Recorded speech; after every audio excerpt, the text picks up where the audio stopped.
All right. There's a lot going on here, and it's kind of a mess. But I know I'm like 10 minutes late jumping on. I said I'd be here by 9 o'clock. And it's very fitting for this live stream tonight because this is another nice mess I've gotten myself into. Uh, I hope the sound's okay. I got to go off the computer because I started the thing without having the thing connected. So the microphone's not connected. Trying to get it to work. I would have had to cancel the live stream, and I'm knocking stuff over. And the sad thing is, I broke something doing this. And the sadder thing is, I think it's not going to be the first thing that I break tonight. And I'm really not happy about it. I just knocked this over. It didn't break it. This great little sign, this great little Larry Harmon, Laurel and Hardy sign. I imagine there was a poll, a post. There might have been a back to it. I just love this thing. I love these Laurel and Hardy graphics from Larry Harmon. I don't think we're a Larry Harmon fan. I don't think we love when the families don't own the rights to their people, where somehow they've getting cajoled or gypped out of it. Um, but what I do love about the Larry Harmon stuff is the graphics, the Laurel and Hardy cartoons. Okay, I can't see if anybody's writing because I got stuff everywhere, and a lot of it's breakable. So let me just say hi before we go on and talk Laurel and Hardy, what we're doing tonight. And I want to talk about Stooges a little bit because I forgot to say something last night.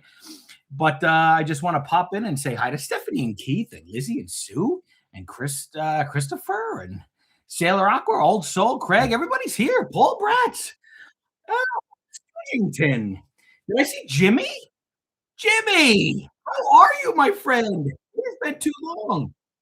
I talked to Brad a couple times today, actually. Curly G. Oh, and he is raring to get back to doing Stooge Talk with you guys. I found out today, before we go on personal, I don't, I'd like to go right in and talk, but I'm going to slip into more and more personal stuff peppered through because you guys are become family to me here. My car's totaled. I told you the reason I'm still in New York is because somebody hit me, spun me out on the highway, and I slammed into oh man, a snowbank. I found out today the car is totaled, and I loved that car, and it was in great shape. And I'm really sad. I'm really sad about it, to be honest. It was a Grand Marquis, and I've only ever driven a Grand Marquis in honor of my grandfather, the very grandfather that introduced me to Laurel and Hardy and the Three Stooges and the classic comedies. And he drove a Grand Marquis when he passed away. I inherited his, and I've only ever driven a Grand Marquis since. I think I've owned 7 of them. They stopped making them in 2011. This was 2010 that Shemp's great granddaughter, Chandler, helped me find uh, in the first quarter of 2021, and it had 53,000 miles, and I had to ship it from across the country. And I'm super sad because I don't know if I'm gonna find another sweet car, and they don't make Grand Marquis anymore, so I don't know what else. So any ideas? I've always wanted to honor my grandfather for what he's changed my life. I'm here talking to you guys because of him, because he would laugh and laugh at these guys, and, Three Stooges, we would watch them on the weekends. They didn't really run them in the middle of the night, so Three Stooges were pretty easy to find. They would run them, um, on Sundays, and they would run Abbott and Costello every Sunday, so they were easy to see. But if you wanted to watch Laurel and Hardy, for the most part, you had to wake up at 2, 3 o'clock in the morning, or the Marx Brothers, or W.C. Fields, and when he would come, and I was a kid, and it was summertime, and I wasn't in school or the weekends, I would look to the TV guide in those days, and I would look for the old movies to see what classic movies were playing, and we'd sleep in the basement, and we'd set the alarm for, like, 1 o'clock in the morning, and we'd wake up and we would watch, um, Laurel and Hardy together and Marx Brothers together and just laugh, and, um I do need a hug, Lizzie, where are you? Oh, ring that little bell. Yeah, YouTube's tricky, man. They demonetized me. They demonetized me for trying to bring you guys, some classic comedy, which I think is very unfair. Favorite Laurel and Hardy episode? Oh, I don't know. Shorts, Our Wife. If you guys have never seen Our Wife, with Babe London, who is in, she's in the Stooges short with Shep. Is it The Tooth Will Out? No, it's where Shep is crazy and falls in love with her. She plays a she's so funny. What's the name of that one? Come on, somebody knows. Somebody's gonna look it up for me. There's no, okay, London, but this is probably 15 years before that, and Oliver Hardy is going to elope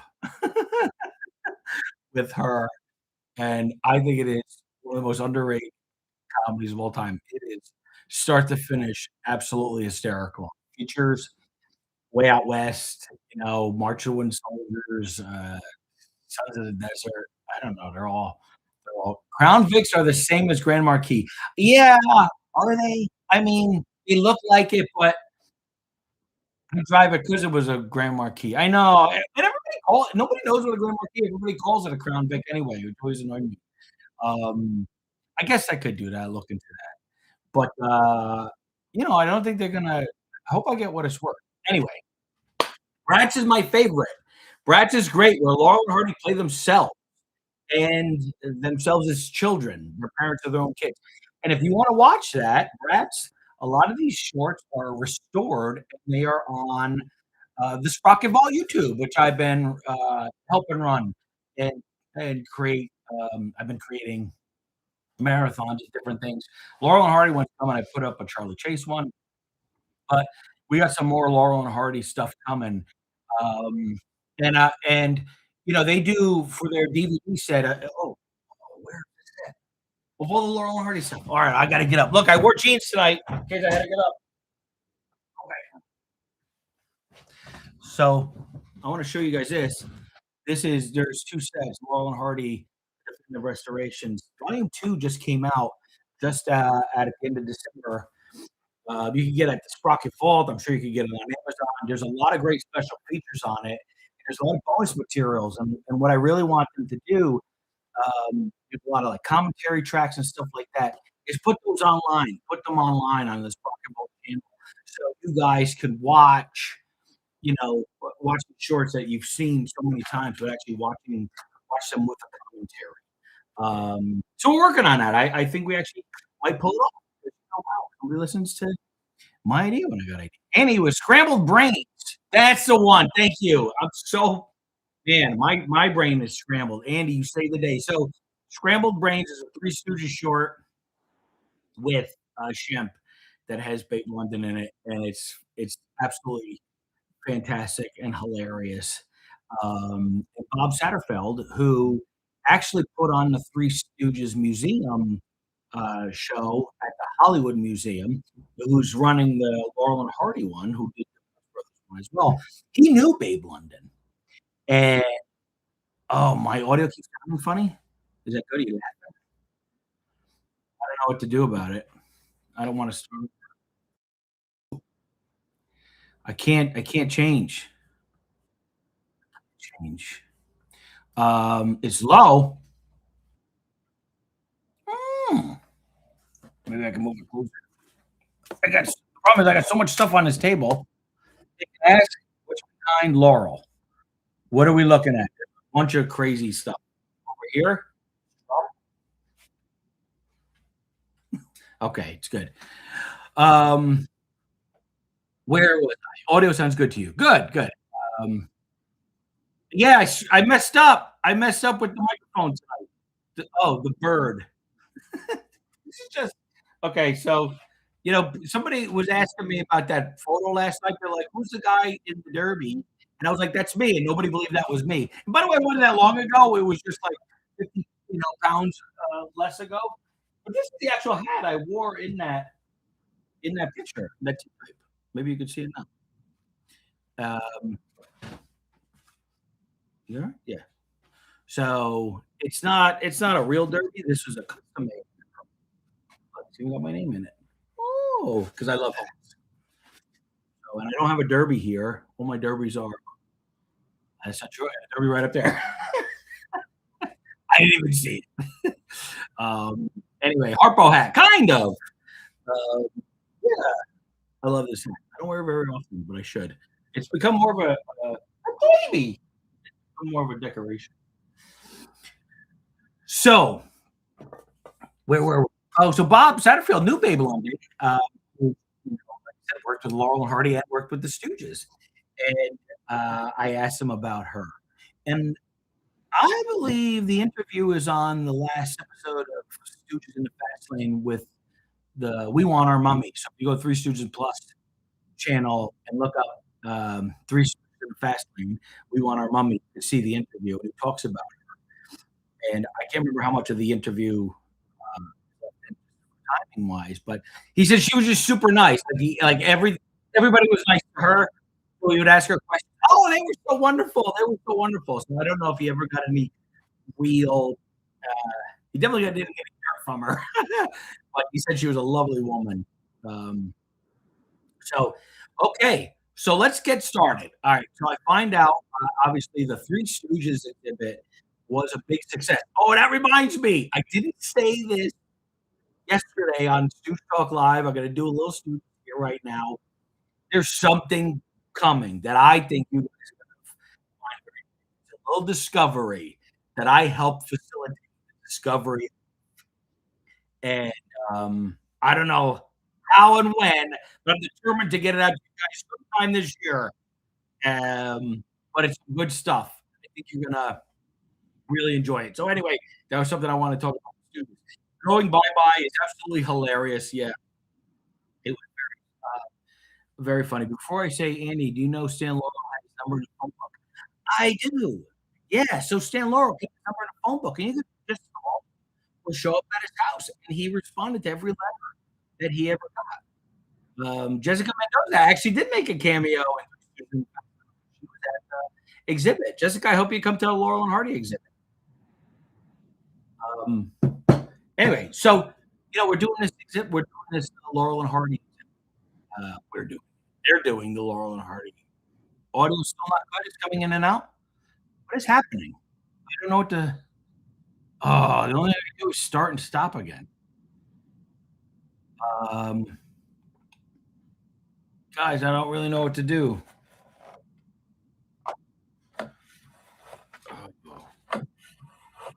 Oh, can you hear me? What is that?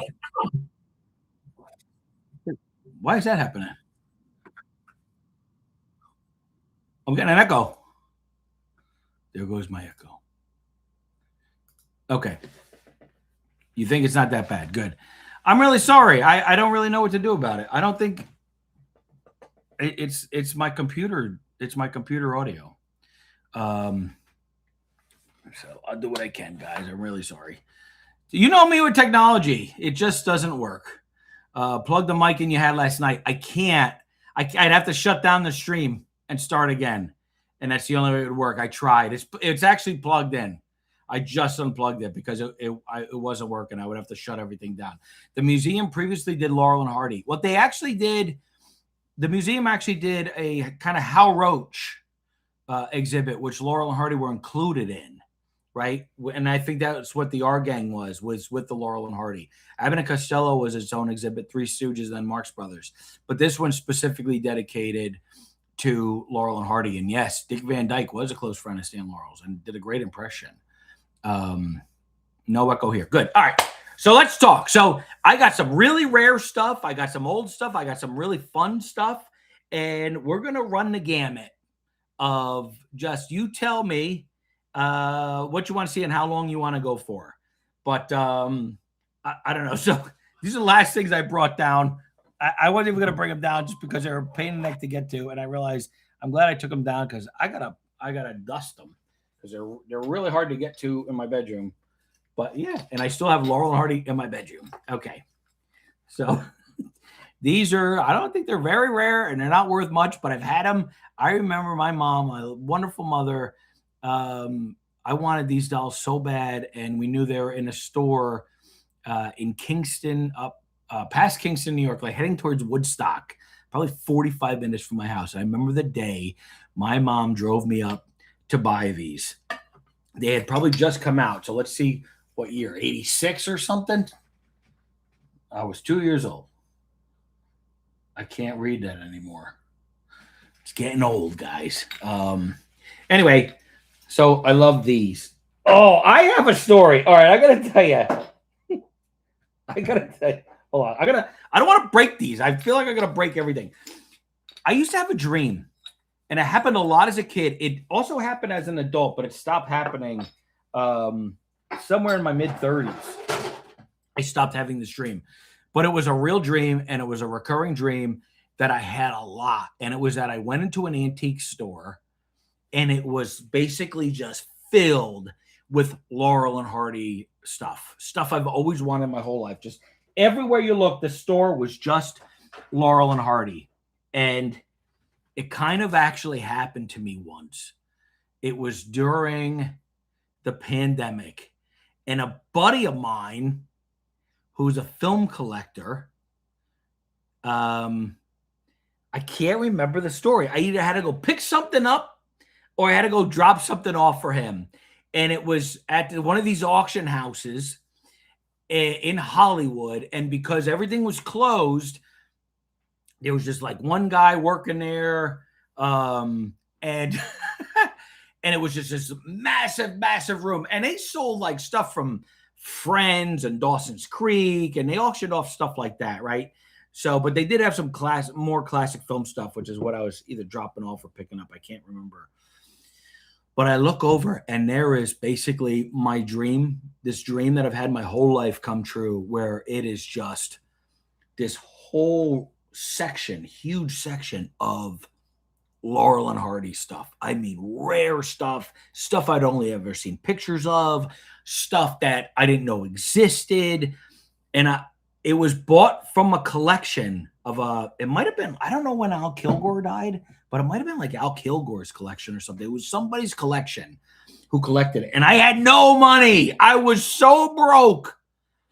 And not only did I have no money, and I was so broke, he wanted cash. And he was like, look, I'm not supposed to really sell this to you, but I'll sell it to you if you just give me cash.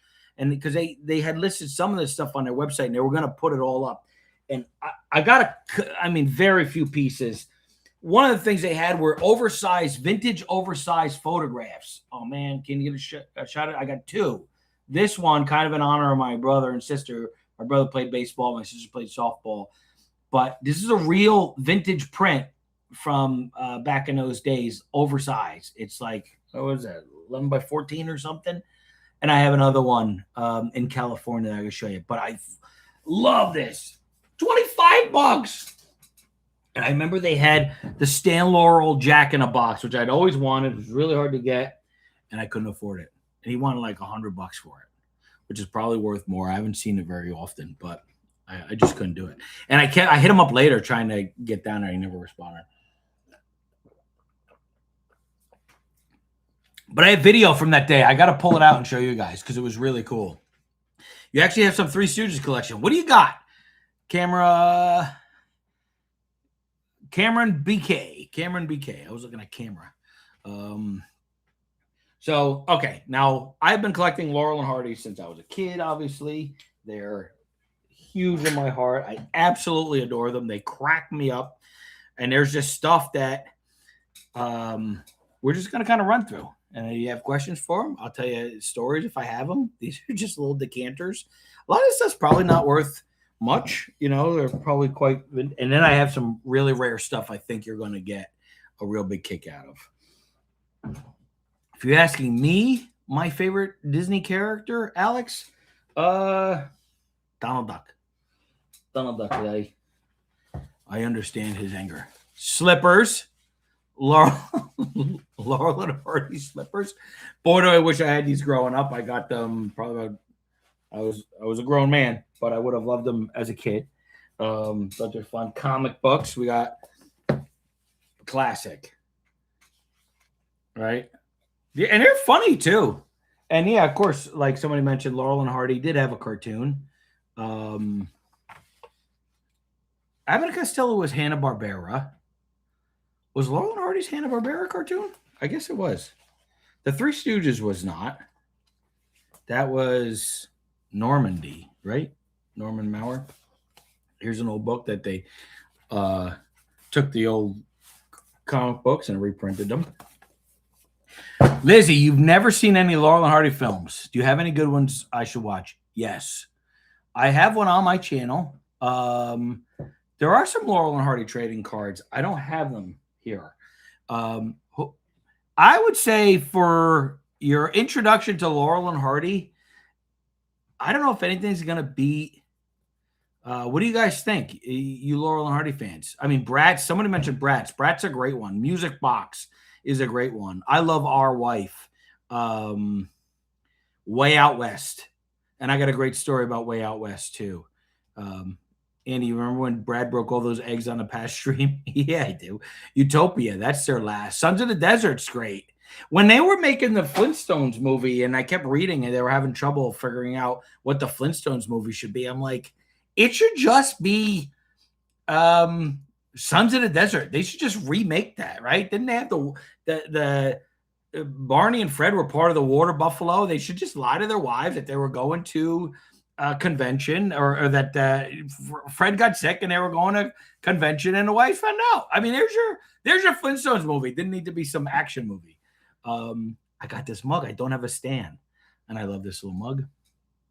You still have the hat, Laurel and Hardy poster I got you. Yeah, Jimmy. That's in LA. I do have it. Of course, I love it. You know, now that I'm not with Stooges anymore, I might put out more of these other comedian stuff. This is a great little.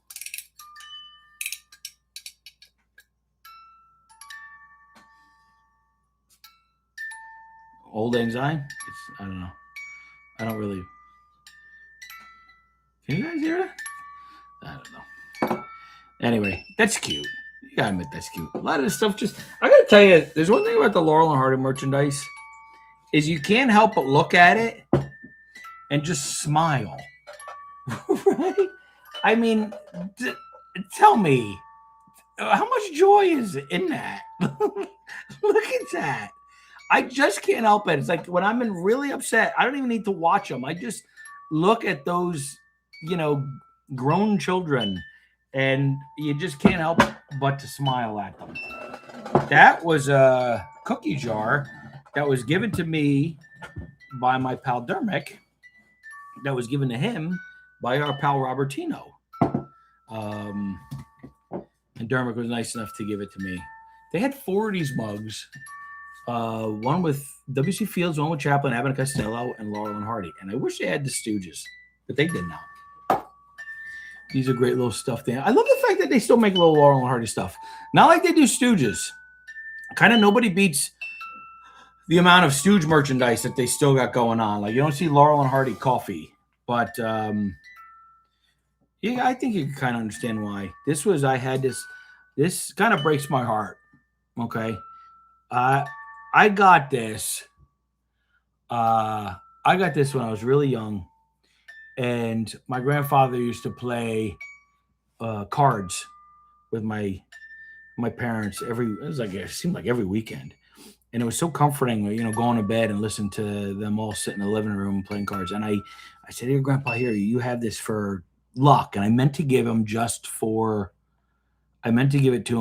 for luck that night. But he thought I gave it to him. And I was kind of devastated. And I really wanted it back and didn't ask him. I told my mom, I was like, I'm so good. Grandpa took my Oliver Hardy. I loved my Oliver Hardy. And he gave it back. And he passed away not much after that. And I was devastated. I took this back from him.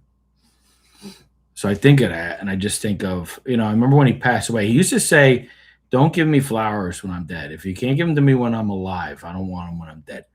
Right? I want flowers when I'm alive. Give it to me when I'm alive. And I wanted to put this in his casket, but I kept running through it. And I'm like, what good is it going to do? But now it's got this like really bittersweet kind of memory to it. And I don't know. Maybe I'll put it in my casket. Okay.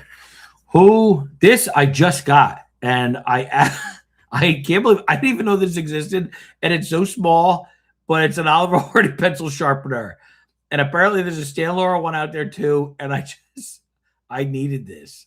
Look at this. How amazing is that? I mean, who wants a pencil sharpener that's a normal thing when you could have one with like Oliver Hardy's head on it? They should have made Stooges ones of those too. You know, Abbott and Costello never had great merchandise. You never see stuff like this with Abbott and Costello, right? Abbott and Costello dolls and Banks and Banks. I'll show you my Banks. So these are pretty common, but I think I got a good one because I've never seen this on any other one, and maybe it's just the ones I have. But this still has a sticker on it, and I've never seen the sticker. The Laurel and Hardy Unbreakable Non-Toxic Bank, which is crazy because I had an Oliver Hardy one and it was broken. But I gave it to my friend Mikey Sager when I got this one, which is not broken. But like again, how do you just and you just look at these and you can't not smile. Oliver Hardy and Charlie Chaplin had similar mustaches. They sure did. I guess it was a kind of a common mustache. There was when I was going to college in New York City, there was a really old German guy who was across the street, and he was fat like Oliver Hardy, but he was really old, but he had that mustache, and his hair was jet white. Jet white, is that a thing? But his mustache was solid black. Kind of interesting. But don't forget that. Now going along with I didn't show you. Okay. This is the kind of thing I've had this dream my whole life, ever since I was a kid. And there was I didn't bring any of the books down because it was just too much. But there's in the Laurel and Hardy scrapbook, they have an ad for like the Laurel and Hardy bedroom with curtains and tissue boxes and garbage cans and I think lampshades and towels and I've been obsessed with this since I've seen that. Probably at about 8 years old, and I've been trying to put it together. I think it's probably a dead dream. I'll never have an extra room that I could turn into my Laurel and Hardy bedroom.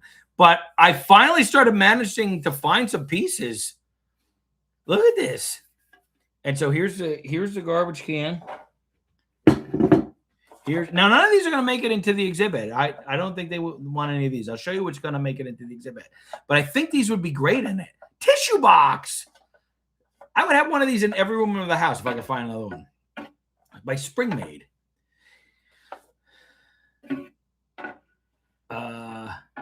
I can tell that you're addicted to Laurel and Hardy. Yeah. Yeah. It's been an obsession my whole life. Well, they all are. I love all these guys. I started washcloths. Come on. That could just be framed and hung in a bathroom. That's hilarious. Again, like they could have done these with Stooges too. Stooges, Abbott and Costello. Here's one that's much more faded. I don't know if Laurel and Hardy are more prone to cartoons than those other comedians. What do you guys think? You know, they were never really. I don't know why they're firemen, but I love it. It's a towel. There's never been that I know of like real merchandise of the characters from the Stooges cartoons. And when they were doing the bobbleheads, when I was at C3, I pitched it to the bobblehead company. And they said they were going to do it. They wanted to do it. So we went through and I sent them designs, cartoons that poses, and they were all for it. I don't know. Maybe they'll still do it this year. I hope so, because I think they would be great. I've seen kind of mock-ups. Some people have made some custom versions of the Three Stooges cartoon, like made figures out of them, and they're awesome. But they never sold them. Here's another little towel, little hand towel. Come on, man. This is this is definitely a lifelong dream. Look, you just put it on a towel rack and Oliver Hardy's upside down or stands right side up. What do you guys think? Anybody else has this stuff? Now I can see the truth, huh? Die Hard Laurel and fan for sure. Yeah, they make me smile. Well, again, like you can't help but be happy when you see. Look at the peace and joy and happiness on their faces. They're so adorable, so cute. I think I like the cartoon versions physically better for the most part. There was a canceled Three Stooges cartoon. Mo was blue, Larry was pink, and Curly was green. Yeah. Okay, so that was from the early to probably mid 2000s. All right, 2008, 9. I'm sure you can find it online, right? And it was a company I believe called Titmouse was going to make that cartoon, and boy was I excited about that cartoon. I absolutely loved those designs, and I had a chance to see an animatic of what the first episode was going to be, and it was fun.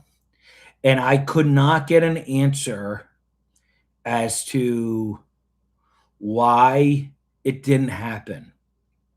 And funny enough, a friend of mine knows somebody over on the animation side, and I wasn't able to really get an answer over there, and and I couldn't really get an answer at work either. And I think that the answer was just kind of a generic look. It takes a lot of money to do this stuff, right? Which is true, especially in those days. It's probably, I'm sure it's a little cheaper now. But it just never happened, and it's a shame. It's a real shame. What the heck is that? Oh, that's the. Can you guys hear that? The the music box went off. Here's a patch, Laurel and Hardy patch. I think Jamie sent this to me. Here's an old tin. I had this since I was a kid. This is one of the first things I had of Laurel and Hardy. I don't really understand. I had one of the Wizard of Oz too. Who makes this and why, and where they sold it, and why they picked this picture, and how it got colorized. But I don't know. I loved it as a kid. I kept it out. I still keep it out. But speaking of Trey, I got this 2 years ago for Christmas. And again, I just love the cartoon versions of them. They're such great artwork. I think I love the artwork. I love, these versions. I think they're so fun. They bring so much joy. And this is a great old tin that I got for Christmas a couple years ago. Oh, speaking of, here was one that came from Robert Tino, who gave us a bunch of Stooge stuff, but he gave me these. And I don't these are the weirdest. And I offered these up for the museum because I feel like these should also be in a museum of all when you're talking about the amount of merchandise Laurel and Hardy has had through the years. This is just, I don't even know what these are. I think I have a W.C. Fields one too. But yeah, they're just pumpkins with Laurel and Hardy faces on them. And I don't there's I don't really know the story behind them, but they're kind of funny. Looks like they're out of their gourd. Yeah, Laurel and Hardy's public. Yeah, very odd. I know they're really. Jimmy did an Abbott and Costello and Three Stooges item, but didn't do a Laurel and Hardy for some reason. What's Jemmy? I don't know what that is, and I'd love to know what. Who did the voices of them for Laurel and Hardy, the cartoons? Larry Harmon did Stan's, I think. And I can't remember who did Oliver Hardy's. Chuck McCann did a great Oliver Hardy. He did a great Oliver Hardy impersonation. Was Stan alive when some of this memorabilia came out? I think Stan died in 1965. He must have. He must have been. I mean, a lot of this stuff is later. Look, they were alive when memorabilia came out for sure. I would say probably most of this stuff was after he passed, right? Okay. So let's see. What year was this? This is 1968. Yeah, I think he had passed away by then. This is Magic Slate, where you draw on it and then you lift it up and it disappears. Oh, look at. I always wondered, like, as an artist myself, what makes them pick this story? Right? What do you think? Like, this, like this story on the. This is what I'm going to put on the. I mean, maybe this makes sense just a little more. It's got to be, fit the length of the towel, But well, let's do a tray with olive already half covered in snow from Stan Laurel. Like, I don't know who picks these. Who who picks this out, and why does the artist choose certain things? You'll see there's a series of there's two rubber erasers that have them in the weirdest positions. I should paint Laurel and Hardy. Oh, I did. I've painted Laurel and Hardy. I got to do another one. You have a black and white music box last year. Which one? You found a Laurel and Hardy Jack in a Box on eBay. You put the link in. Yeah, let's see. Put the link in right here, Andy. I think you could do it. Here's another Stan Laurel mug. It's different than the other one, not as cartoony. It's cute. Cute. I mean, I like it. Okay, so now here is.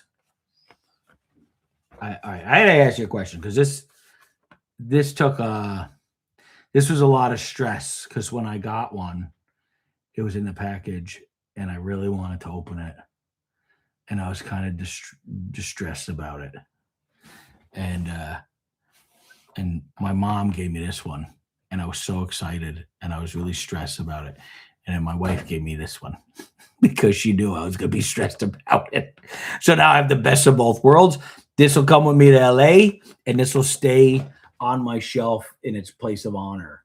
Because I kind of get, but again, this makes sense to Stan Laurel, but what's this one? Why have Ollie we're gonna have Ollie in profile and Stan looking forward? Who decides that that's a good design for something? I don't really know. When making Stan and Ollie movie, the crew was fascinated by the dance scene because they danced so close to Stan and Ollie. Yeah, they did pretty good. They didn't do that in their live show though, and I don't know why that should annoy me. But I wish we could have actually had seen them recreate the real live show. That would have been at least some great bonus stuff. For they had the clips in that movie. That they were going to do Laurel and Hardy Robin Hood movie, and that was great. And I wanted to see more of that. And I don't know how much of that script exists, but I would have loved to have seen them just make that. Okay, so here's a Film Fun annual, which is Film Fun was interesting. Also, they never did the Three Stooges. I always wondered why. Although I think it might be because it's this is a British comic, right? And they had this thing called Film Fun where they would have the famous comedians of the day, and they would have these really great drawings, but they very reminiscent to me of drawings from the 20s. They had Martin and Lewis, they had Abbott and Costello, Laurel and Hardy. Let's see who else. They never had the Stooges, and again, maybe it's because it was. I think they had Red Skeleton, Ronald Shiner. I never even heard of Ronald Shiner. You guys might know him. Yeah, Red Skeleton. Right?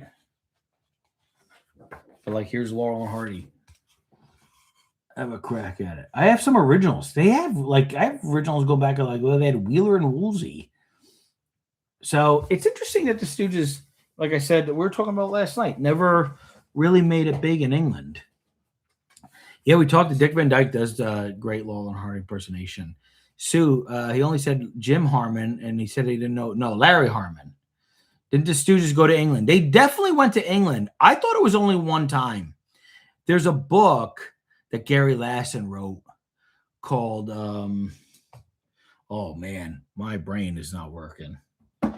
It's a book about all their I think it's every live show that the Stooges put on. So he would have it farce. There's something farce. All right, I gotta look it up. Let's see. Gary Lassen Stooges farce. I swear it's farce. A tour de farce. Thank you. It's a complete history of the Three Stooges on the road, and it's thank you, Jessica Mendoza. Thank you. Has 8771. Anybody have this book? It is definitely worth getting this book. It's this thick, and I think he's already updated it. Um, I mean, he is. I don't know how he's tracked down and figured out all the stuff he's figured out, but it's pretty incredible, and it's definitely a book worth getting. Oh, here it's part of the spring made Laurel and Hardy room collection.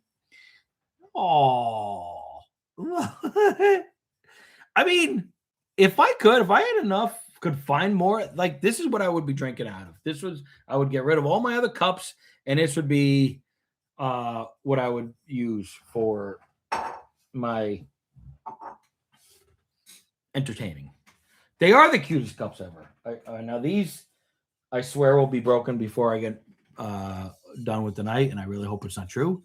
But they might be Christopher Radko uh, ornaments, Christmas ornaments, and stuff like this scares the hell out of me because I am clumsy and unintentionally careless, and I love my stuff too much, and I tend to break things really bad, and I'm not happy about it. I'm like Lenny from of Mice and Men with the little mouse. All right. And there's these little guys. I don't know where half this stuff comes from. Look at that. How cute is that? I would love a set of all the comedians like this. Yeah, let's get a little Chaplin, a little Buster Keaton. There's no Buster Keaton merchandise. How come I have no Buster Keaton figures? Wheeler and Woolsey, Abbott and Costello, Three Stooges. I got to tell you, if I owned one of these brands, it would be my life mission to just make the coolest stuff, right? Like a lot of these brands, they go out and they have to find somebody to pay them a licensing fee and create stuff. I would be the guy creating the stuff, right? I would be the guy. Okay, we're gonna make a beer. We're gonna make figures. We're gonna make a card game, and we're gonna make a cartoon. Harold Lloyd, yeah, that would be great. Sue, Harold Lloyd's great. All right, these, I love these, and I don't know much about them. I assume that they're very old. I could be wrong. Oh, look at these. I don't know if they're Christmas ornaments. Look at see if you can see the detail of the I don't know how close you could get the fabric on these, but man, they feel like they're very old. They could be 70s, right? But they feel like they're from the 40s.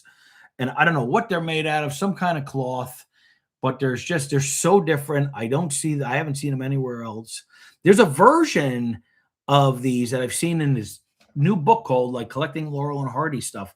And they have full-on dolls, which basically have these heads, but have different hats on and different bodies, different clothes on the bodies. So Stan looks kind of evil. It's so funny. I don't say that because now I'm never going to not see it that way.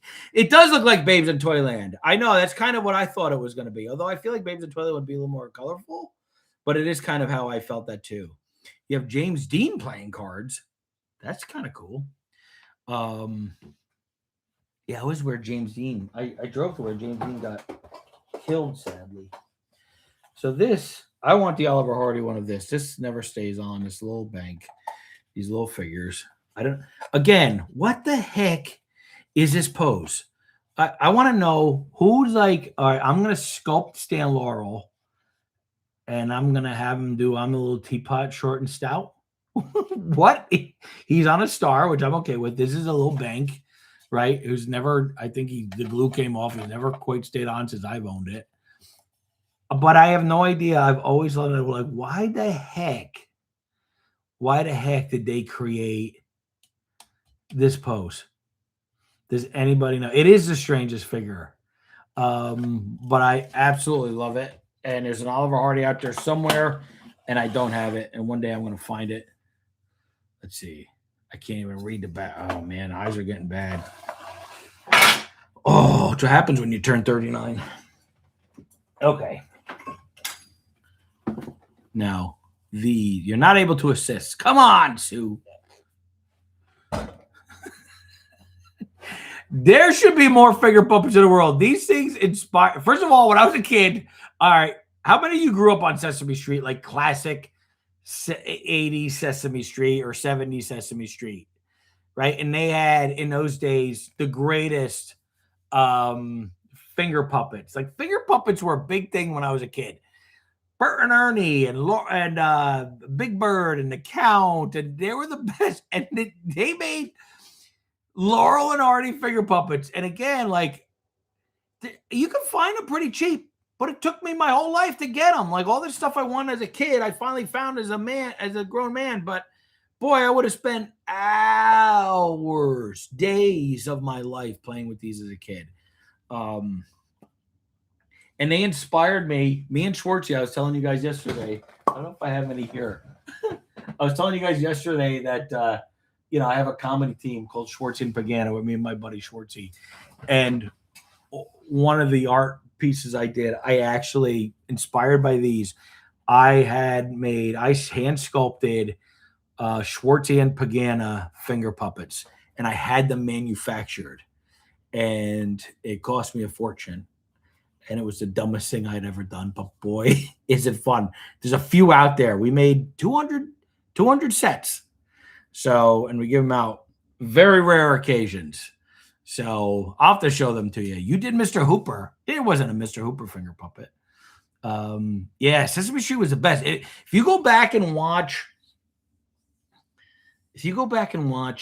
those old Sesame Streets from those first 10 seasons or whatever, they're brilliant and weird and hilarious. They're just so funny. Mr. Rogers, he was on forever. Everybody watched him. Everybody watched him. He was great. All right. And then here's this weird stuff that they made as a kid. 1983. Now here we go. 1983. I don't know who was buying these in 1983 other than me. Like who these puffy stickers were a big thing back then, by the way. I don't know if you guys remember that. But they had this board with this weird house on it. They could take the stickers and just pop them on and off, and then all these little packs of Laurel and Hardy puffy stickers. And I saw these quite a bit of places, Caldor and, weird little shops. I think these are all different. And I can't tell you the amount that I had opened and stuck all over the place. And of course, there's all these like weird, like all right, what is this pose? All right, we got to talk about this pose. This pose would Stan, right, with his head like looking up, weird. And then remember I was telling you about the weird figures, the erasers. Why? So this is the Laurel and Hardy erasers. That's pretty much the same pose or similar. Why did they make Laurel and Hardy erasers look like this? I don't even understand what's in his hand. Why would they make that pose? Who would sculpt that? I would pay. I don't know what I would actually pay. If I had endless money, I would pay endless money to find out. I want to talk to the sculptor who made that, and I just want to know. There's like weird life questions we have, and this is one of mine. Is I want to sit down and ask whoever sculpted this what the heck they were thinking. So if anybody has any information, there's a reward. I don't know what it is, but I'll do something nice for you. Okay. Oh, all right. So this is, remember I was telling you I'm an idiot and I'm clumsy and I shouldn't even be playing with this. So this was in perfect condition. And I found this thing at a flea market for like $15, like no kidding. Absolute perfect condition, right? And right now it's all tangled. And I stepped on it. It fell off the shelf, and when I went to reach it, I stepped on it and I broke it. I glued it back, but of course it's never the same. It was absolutely perfect. Oliver Hardy marionette. I don't have the Stanley. But yeah, if anybody's interested in Three Stooges stuff, thank you, Sue, for pointing it out. Go to Shop Knuckleheads. I don't know if he's got other stuff on there. I haven't visited in a while. I keep meaning to. But Kurt LeBon gives us a great little discount, loyal 10 discount if you head up to Shop Knucklehead stuff. Okay, so we were talking about Way Out West earlier. And I'm sure I've mentioned this at some point before, but for those of you who are new here. So I wrote a screenplay, a very serious Western um, that's on Amazon Prime right now. It's called Surrounded. And if you haven't checked it out, check it out. You'll see me. I'm in it. I'm the stagecoach driver. And the lead character is named Mo Washington. And the guy who rides shotgun with me is Curly. And there's a guy in the bar. You don't hear his name. It got cut, but it's in the end credits. Larry, a guy named Larry in the end credits. So I have a Mo, Larry, and Curly, and this is a very serious Western, and I slipped all this stuff in there, right? There's a guy named Rufus that was kind of an homage to Rufus T. Firefly. That's my little Marx Brothers Easter egg, and then the liquor dealer is Mr. Fields for W.C. Fields. So they're going to they're coming from Brushwood Gulch and going to Wagon Gap. And Wagon Gap is from an Abbott and Costello movie called The Wistful Widow of Wagon Gap. And Brushwood Gulch is the way out west. Laurel and Hardy's way out west. So if you take my movie, I've connected the Laurel and Hardy world to the Abbott and Costello world, right? And so we shot it out we shot it out in New Mexico, and the stunt team or the art team, they call themselves Ghost Camel. I don't know why, because I think we're on Ghost Ranch. I don't really know what it was, but it was Ghost Camel of Brushwood Gulch, and this was like their little gift to each other on the crew, right? In their little, I think it was the art department, and they described me up on Brushwood Gulch, and they gave me one. And nobody's going on. I have seen nothing nowhere online where somebody was like watching it going, Brushwood Gulch. Which I'm kind of disappointed in, to be honest. I really thought there would be more talk online from Laurel and Hardy and Abbott and Costello fans, but it has slipped by, boy. It is absolutely slipped by. Maybe it's obscure. It's too obscure for anything. I did a lot of little nuggets. I did. I had slipped in there. It didn't end up in there. Victim of circumstance. So close to getting Jamie Bell. He said it, but I was so close to having him say in the movie. They cut it out. There's this is really obscure. There's even like a Wheeler and a Woolsey for Wheeler and Woolsey. Wheeler is one of the characters, and then Michael K. Williams, his last movie, sadly, right before he passed, he talks about he's going to see a doctor in town, and Woolsey, but he says it wrong. He says Woolsey, but Jamie Bell responds, and he says it correctly. So we have a Wheeler and Woolsey in it, which is funny. So this is here's a really wacky cup. The other thing is who makes this stuff? And, so many times they stand taller than Ollie. In fact, I think one of the weirdest things is, and I don't think I have one. Hold on, I might have a reprint. I think one of the weirdest things about the comic books that came out in the 40s during Laurel and Hardy's lifetime, there's the baseball cover one. I don't know if you guys are familiar with what I'm talking about, but they made Stan tower over Ollie, and he's much smaller than him. And I don't know why they did that. And even the boys, if I was them, I'd be like, wait a minute. You gotta have some level of approval. You can't just. And in fact, you know what? I want to see where's that Film Fun book. I want to see if they got it right there. No, look, I'm losing everything that's right in front of me. So how are we doing? We still want to go? We still got one. I got more stuff. Here's some Laurel and Hardy magazines. My friend Mikey Sager got me. I got to get more of these. These are great. I don't know if they print them anymore, but they still print the Three Stooges Journal, the Three Stooges Fan Club magazine. So check out the Three Stooges Fan Club. I got to catch up. I've been around. Oh, so this, my buddy. My buddy Mike Lee, who I adore, and I haven't talked to him in a very long time, sadly.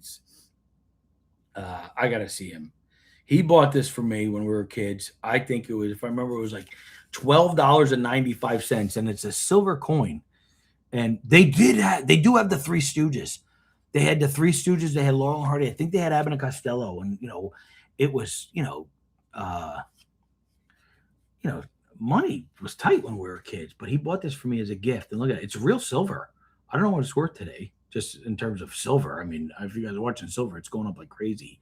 But I've still seen these coins. But anyway, I thought that was so sweet, and I've kept it all these years, and I keep it out on display. What's your favorite Laurel and Hardy memorabilia? I mean, I don't know. Let's keep going through them. I might be able to answer it. Did I show these off? I love these guys. I keep these down here in the living room. Yeah, you might have seen them last night. They were sitting, probably not, sitting over on that shelf. I love these. I don't know, like the decision to make like that blue, but there's something about it that just works. It doesn't feel like makeup or anything. It's just, I don't know. I think these toys, just even pictures of them that I grew up with, and same thing with the Stooges, has completely influenced how I see the world and the art I put out in the world and the thumbnails I put out in the world. I mean, like, if you notice, I'm obsessed with red, right? And reds and so many of my thumbnails. If you look at this, something like, it's just from that and this kind of font, right? And the disembodied heads, right? They're so. It's just become such a theme in my art, and I think it's because of these guys. It's definitely because of these guys. I create art like that. I create the thumbnails like that. I would love to see more of those on Stooge Talk Live with Brad and Chris. We got a lot of stuff. Yeah, don't worry. We're coming back. We're going to talk a lot more of this. So we're going to still do Stooge Talk Live, but I think we're going to do more of this stuff to expand out beyond the Stooges too. Well, it doesn't mean we're not going to continue with Stooge Talk Live. We will, but we seem to want to talk about other things. Here's an old cigarette card. This has got to be from way back in the day. I'm sure this is from the 30s, maybe even the 20s. This might have been from the 20s, back when they were doing their silence. I don't know. I should be a little more knowledgeable about that. I'm sure 10 years ago I told you the day it got printed. Okay. In your opinion, who does the best Stan Laurel impersonation? I have to think about that. I don't know. There's a lot of bad ones. There's a lot of bad ones. There's a great, speaking of Jackie Gleason from yesterday, because it was his birthday, Jackie Gleason was a big fan of Laurel and Hardy. And there's a great Honeymooners from their Lost episode where Ed Norton and Ralph Cramden do Laurel and Hardy. They're going to do a talent show, and they impersonate Laurel and Hardy. And they're good. It's really funny, and it's about pie in the face. It's great bit. They're not the best by any stretch of the imagination, but they're really good. This is an old. All right, so in Germany, Laurel and Hardy are called Dick und Doof, right? And I think it means fat and skinny. If somebody knows better than me, that's what they call them, Dick und Doof. And somebody asked if there's Laurel and Hardy collector cards, and there's these from Germany. And I have like 3 of them. They're pretty expensive to find. At least they have been in the past, and I've never been able to collect. Here's another one. Actually, this is probably different. That's a different series. This is number 29. This is, here we go. This is funny. Like that, I understand that. Like that makes sense as a card, as a run-along, but like you could see them putting that on a sticker. Like, again, here's that Oliver Hardy pose. Oh, maybe that's the clue. What's he got in his hand? Oh, it's one of those things with the ball. Look at it. Can you see?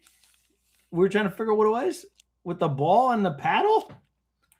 Why is that the one they chose to make a? It doesn't make any sense. The other me is here. Hello. Thanks for joining.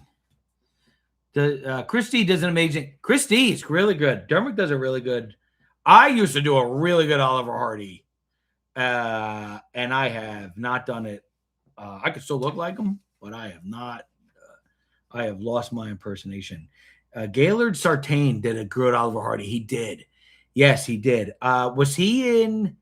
He was in the Ernest movies, right? Wasn't he in the Ernest movies? He played. I think he played him in. That awful For Love or Mummy that they made with Bronson Pinchot as Stan Laurel, where God, they just overdo it. They just overdo it. They make them buffoons where they're Laurel and Hardy are actually very subtle, right? If you watch them, they're very subtle and their comedies in their subtlety, you know, for as big as Ali could get, in terms of his,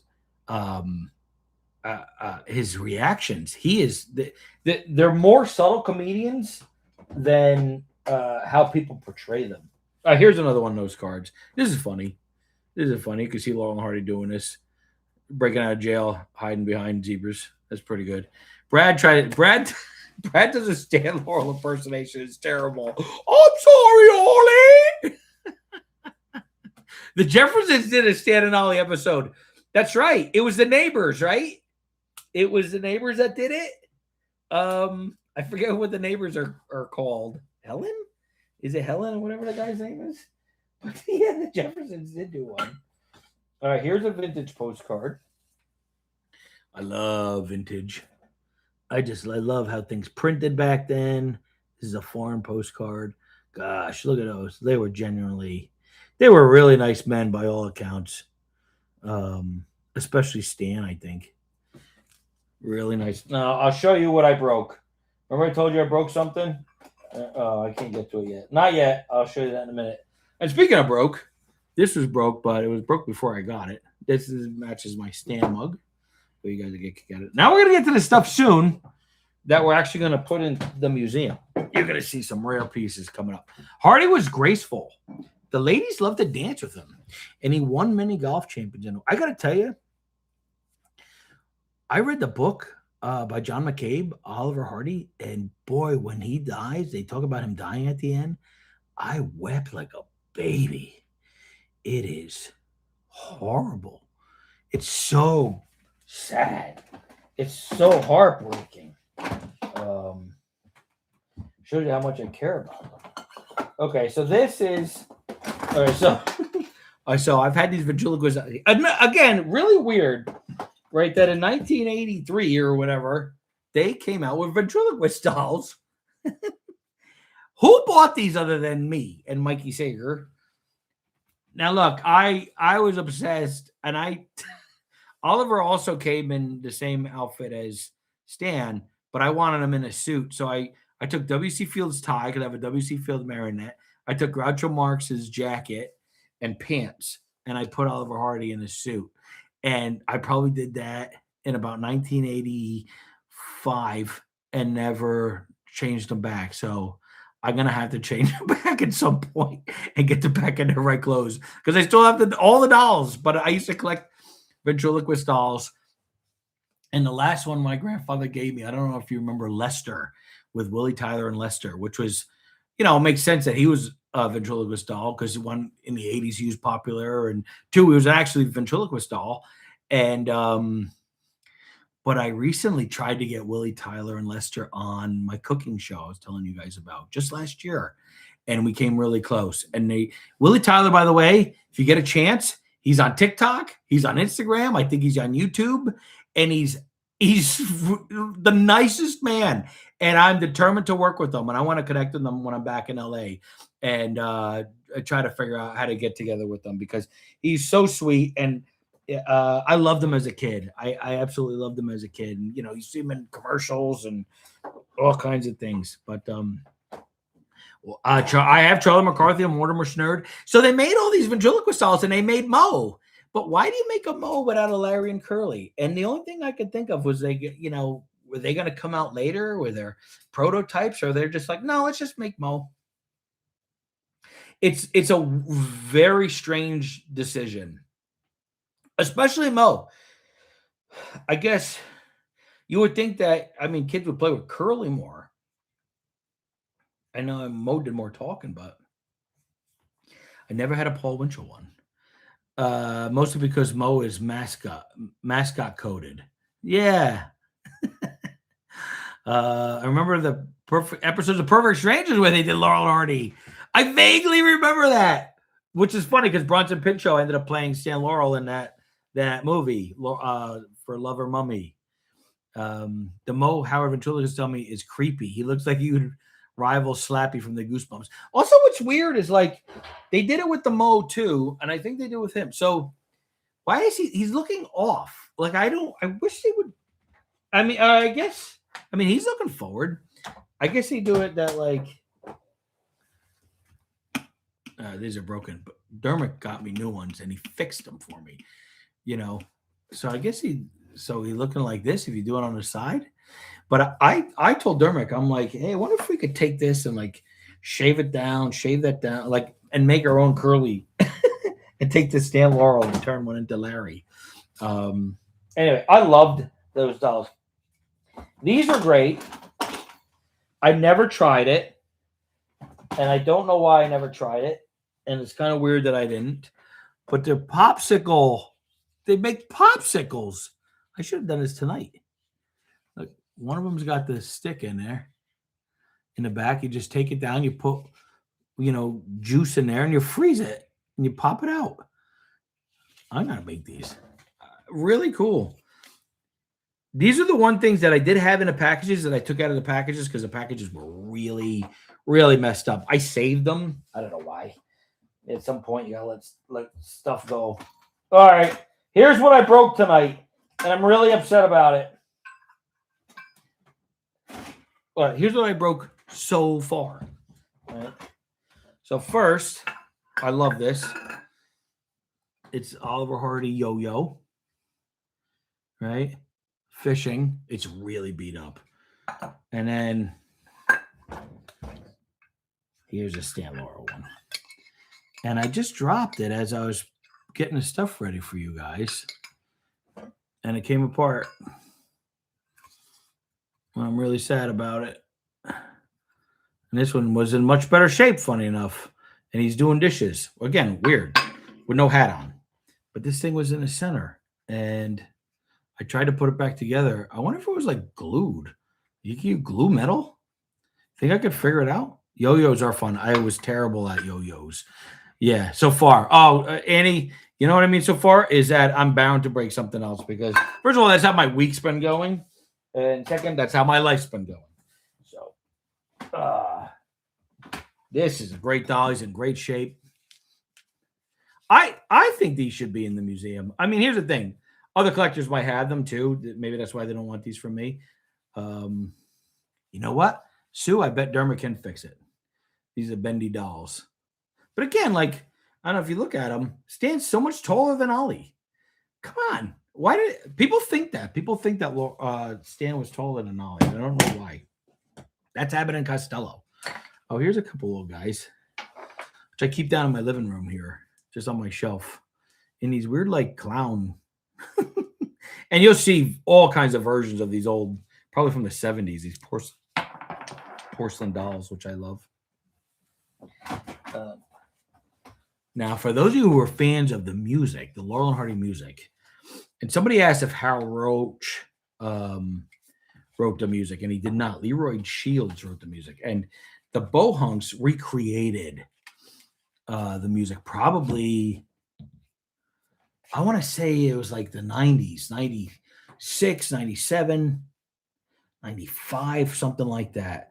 The music of the Little Rascals, the music of Laurel and Hardy, and they found, I think, the original sheet music, and they did a lot of research, and they recreated all the original music, and they did it again for Our Relations, which is great. And I think it includes music that didn't end up making it in the film.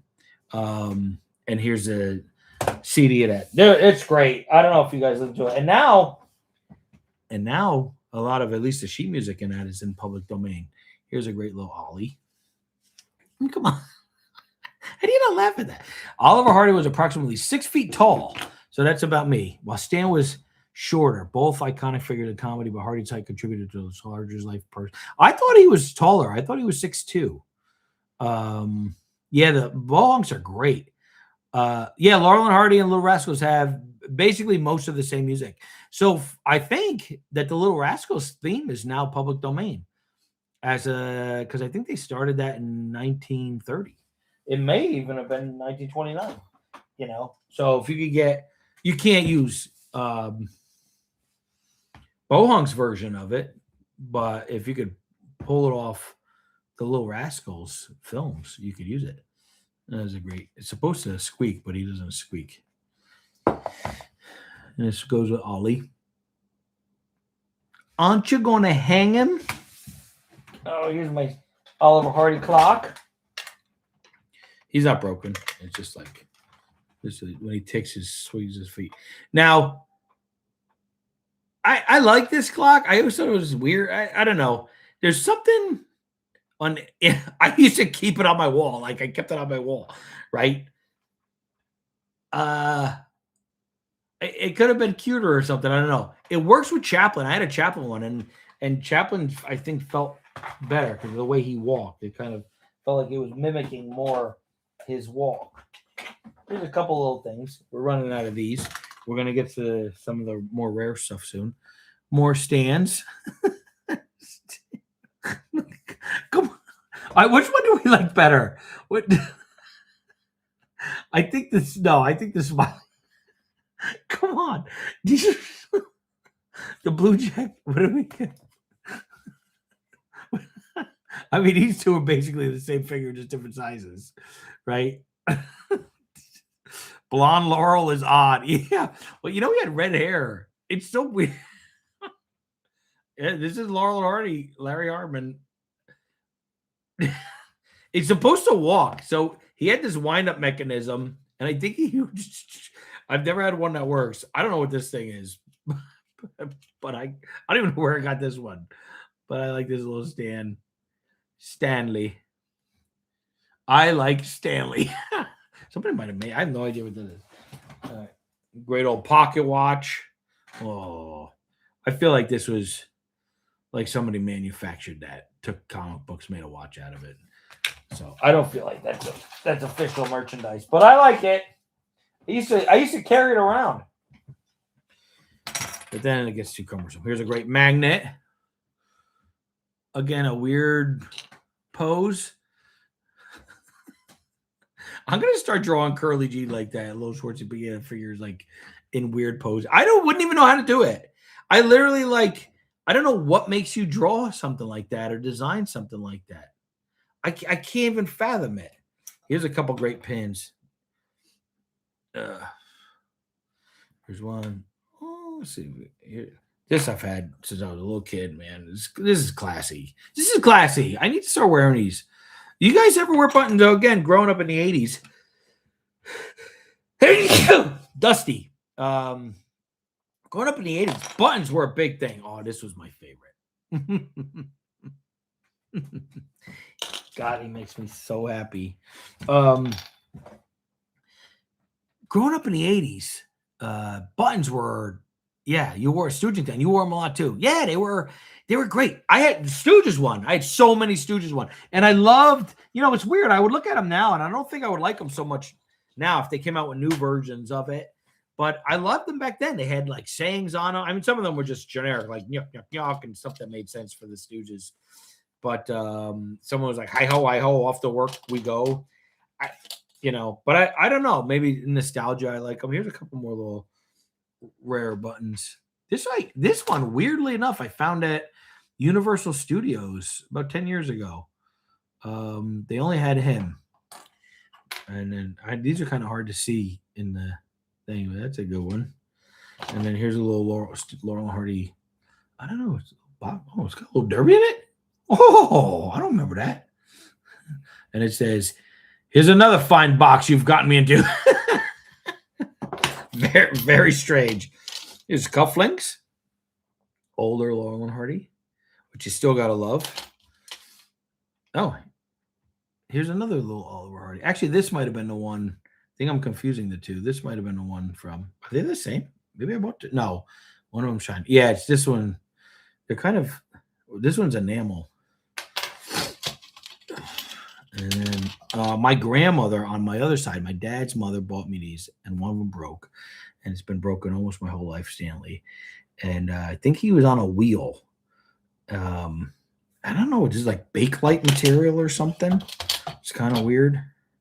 And here's a weird little pin from Flying Deuces, and then just how about that necktie? How about a necktie? I do have a necktie, but it's in LA. And I don't think it's just Laurel and Hardy. I think there's other comedians on there. Here's the Laurel and Hardy card game. This is really beat up. But I've never had anybody to play this game with. Anybody want to play with me? We should try to play.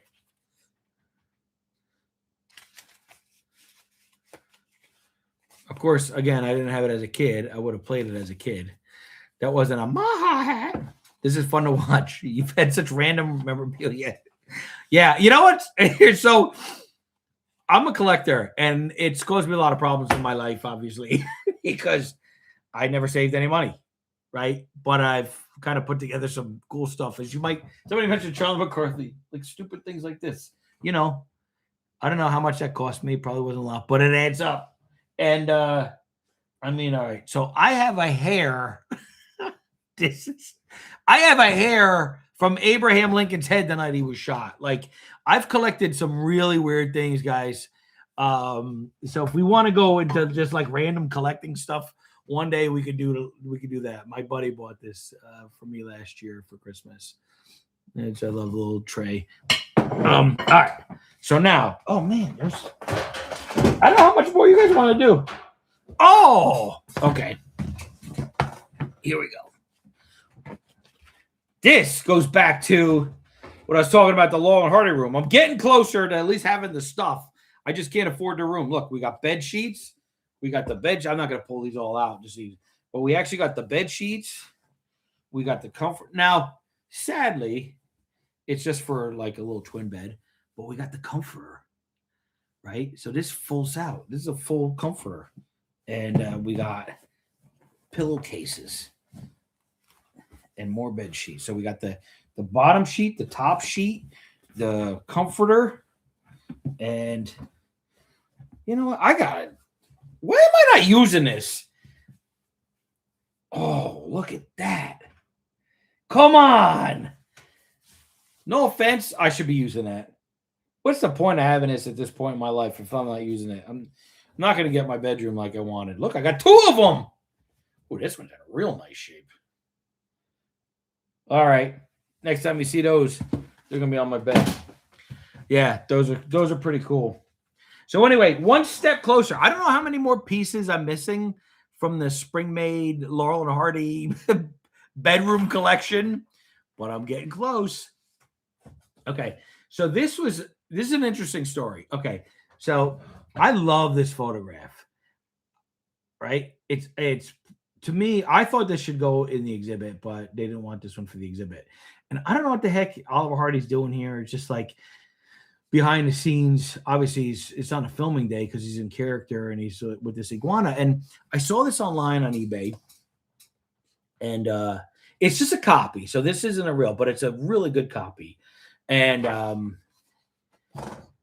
it was reprinted from Hal Roach's personal collection. So the original was in Hal Roach's collection. And I had this for a long time. I never hung it up, but it was in with like my Laurel and Hardy stuff to do something with one day, right? And when we were doing the Three Stooges live show, our first Larry, he didn't end up coming on tour with us. But we worked with him for months. He was playing Larry, was Jeffrey Weissman, who is George McFly in Back to the Future 2 and 3. And Jeffrey played Stan Laurel for a very long time at Universal Studios, among other characters, right? But he was a really good Stan Laurel. And And he's got a great derby. He's got a great Stan Laurel derby that I think he had custom made. So he did Stan Laurel for a very long time. He's a big Laurel and Hardy fan, and he was playing our Larry, and I got to know him and become buddies with him. He's a great guy. He ended up sadly not coming on the show with us, but we stayed in touch. And I was going through my Laurel and Hardy stuff after that, as I do from time to time. And I noticed on the envelope, the guy who I bought this off of was Jeffrey Weissman. And I was like, can it be? I called him up. I said, Jeffrey, look at this. He goes, oh my goodness, that was me. I bought like 10 years earlier from him. What a weird, wacky, small world. Andy, sorry, Andy, I tried to post the eBay link on here, but it's too long. What do you suggest? Did I send it to your Instagram messenger? Yeah, or just pop it on my timeline. Yeah, just pop it on my timeline. It's probably the best. It's too many places to check stuff. Have you ever been in a house where Ollie died? No, where is it? I never even thought about it. There's a photo of Stan and Ollie with Chico marks. Yeah, I've seen it. It's great. Yeah. All right, thanks, Andy Redu. I'll have to check my Instagram. I don't check my. It's hard to check. It's hard to check message. Okay, so now some of the more rare pieces. Oh wait, hold on. Before we get to that, we got a couple more little things, more fun stuff. This is. Oh, here's the one I was talking about. It's here. I thought it was in LA. Okay, this is the original. This is an original comic book from way back in the 40s when the boys were around. Look how tall Stan is compared to Ollie. It's just like, I don't know, feels, although this is class.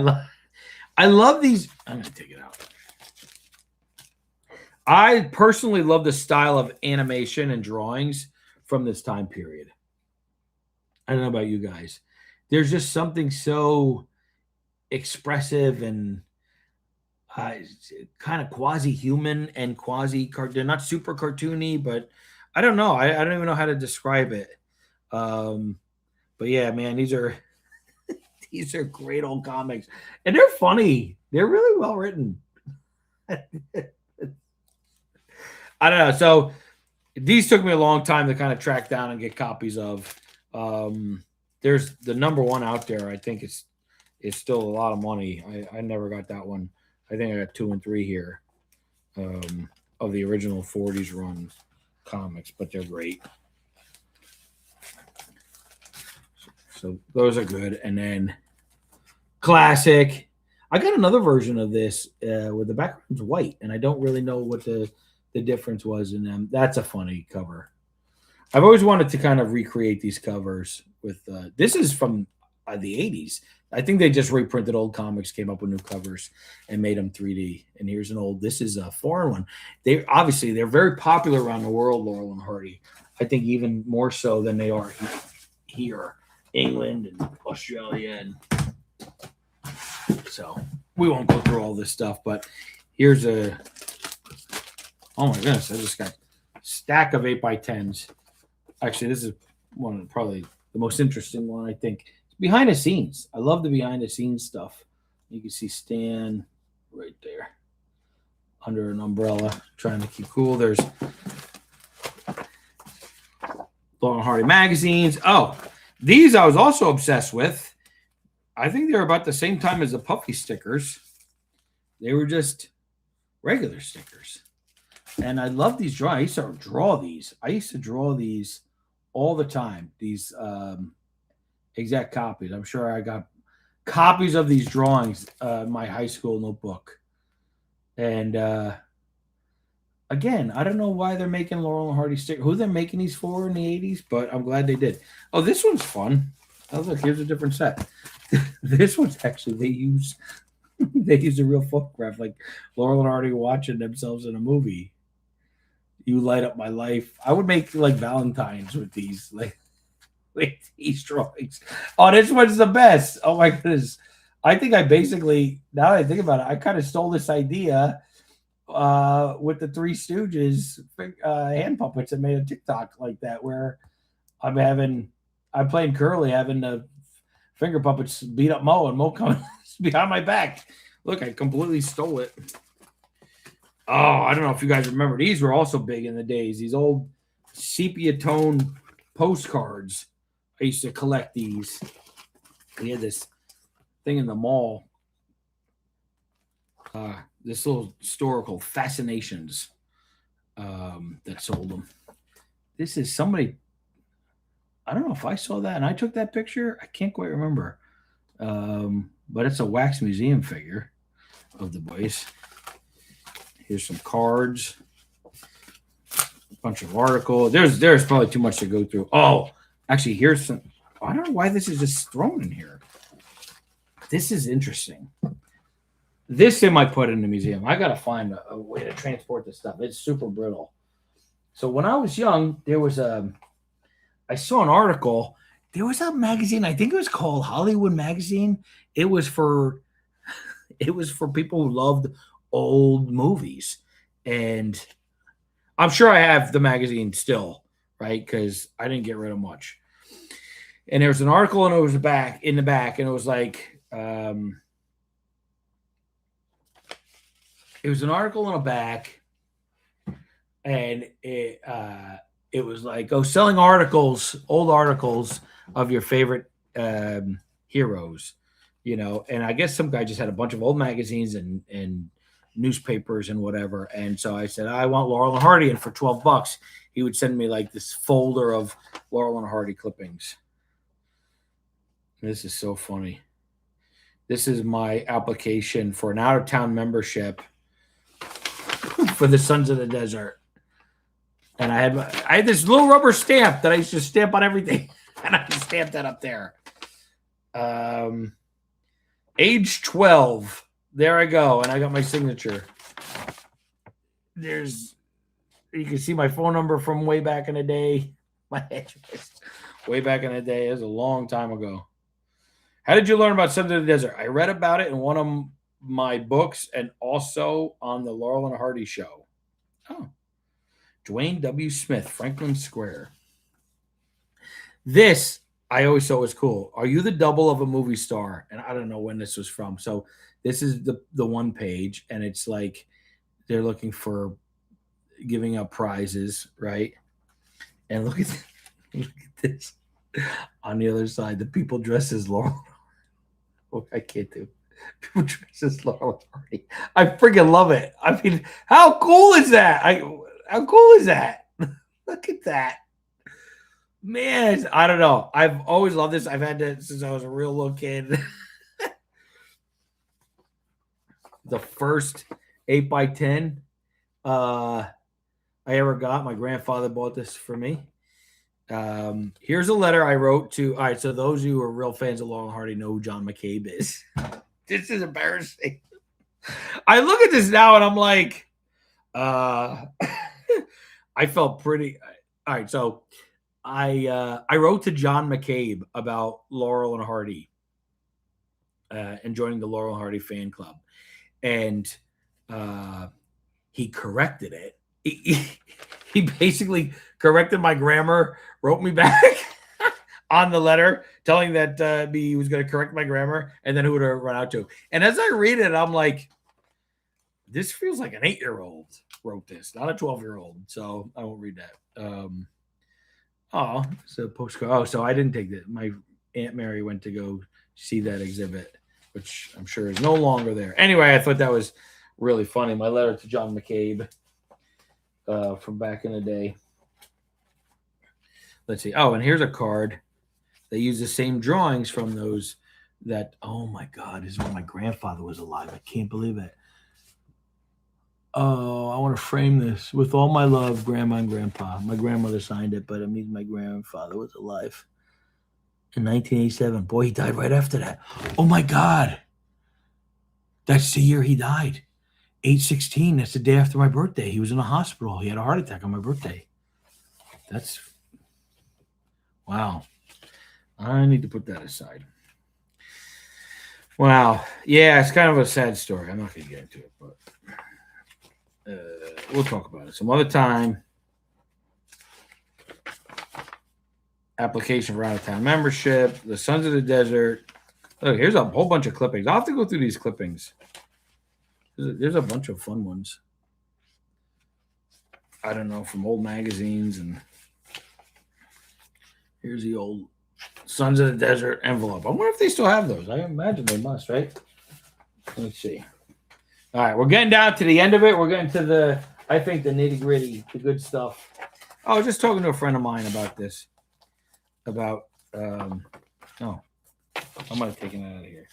I have an 5x7 negative from Babes in Toyland. So this is sheet music from their it's kind of a lost film. It's half lost or a good portion lost, right? And then I don't know if you guys remember Oliver Hardy singing "You Are the Ideal of My Dreams," and I happened to come across this sheet music. So it might be the exact cover of the one he used. Do you have a Sons of the Desert Fez? No, I never got one, and I want one from the movie, but I'm imagining that probably won't ever happen, just financially. But I would like if I'm gonna get one, I want a real good one. They from time to time they've made some real nice ones. Last time that I saw one, they were like 60, $70, and I didn't do it. I couldn't do it, and I really wanted to, but I always love this photograph, an old picture. All right, we're getting down to the end here. We just got a lot of papers, a lot of stuff I would find on eBay. I started, there was a point in time where I found all this stuff on eBay, and I couldn't buy any of it, and so I just started printing it out, and just like, I'm gonna keep it. Oh, here, this one's neat. This one's neat. Okay. I had dinner with Felix Knight, Tom from Babes in Toyland, March of Wooden Soldiers, and he was such a nice man, and his wife was so lovely. He was so nice. My uncle befriended him. My uncle just kind of showed up at his house once. He used to work at a flower shop, and he found out Tom was living in New York City, and he showed up, and they welcomed him like a kind of like one of their children. He was amazing to them. And then I did a Sons of the. Oh, this bothers me, and I know somebody's got this tape still. And I know who it is. And I've been trying to get it back. So, Sons of the Desert had a banquet, and Felix Knight was there, and I sat next to him and had dinner with him, and he was so nice. And I brought a VHS camera in those days, and I used to record everything, and nobody ever got my tapes. And this guy talked me into giving him my tape. He's kind of it was a hard sell, and I swear I'll get it back to you. And everything in me told me not to do it, and I did it, and I never saw it again. And I run into the guy like 30 years later. And the second I met him, I said, "You have my tape." And he swears he still has it, that it's in storage. And blah, blah, blah, blah, blah. I still haven't gotten it back, and I'm very upset about it. I'm joking about it, but I'm very upset. Here's some great Intra-Tent journals. Wow, these are back in 1988. These are back when I just started joining. I got to go revisit these. Some great old magazines. Oh, a little booklet, Laurel and Hardy and Coventry. That's the one thing I didn't bring down is all the books. There's so many Laurel and Hardy books, and I don't have all of them, obviously, but I have a good deal of them. And there's a point in time where I kind of like I'm behind on reading them, so I got to catch back up. And at the same time, I'm rereading The Life of Stan Laurel, which is a great book. And there's a lot of great gags in there that after Ollie passed away, Stan would still write jokes for Laurel and Hardy. And there's a lot of them in there. And I don't know, it's just so fun to read. Some of them are little bits. There's also a full script from their show that they did, when they toured. Okay, so here's some of the stuff that I think that we're going to get on the into the museum. So I don't know exactly what they're going to take. I'm going to bring some of this stuff down. So here is, okay, I mentioned this I mentioned this last night. Okay. So if I'm getting this story right, which I got to refresh my memory, Hal Roach kept Stan Laurel and Oliver Hardy's contract separately. And Stan Laurel's contract ran out and he wanted, um, I don't know if he wanted more money or he wanted to be in contract with Oliver. He wanted maybe more creative control, whatever it was. And Hal Roach was, they're playing hardball with each other. And I think one of the ways to threaten Stan was to, I think, announce that they were gonna give Oliver Hardy a different series, and it was him and Patsy Kelly were playing a couple, and Spanky was their son. And this is the script. This is the script for it, and you can see Spanky and Patsy. I'll pull it up. So, and I thought, honestly, I thought I had the only copy in existence, but I don't. And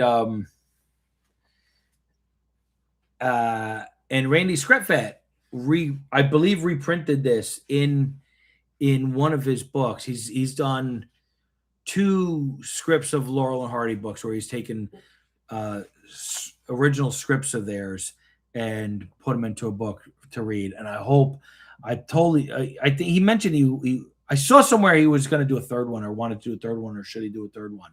He also wrote a great book on March of the Wooden Soldiers that came out, I believe, this past Christmas.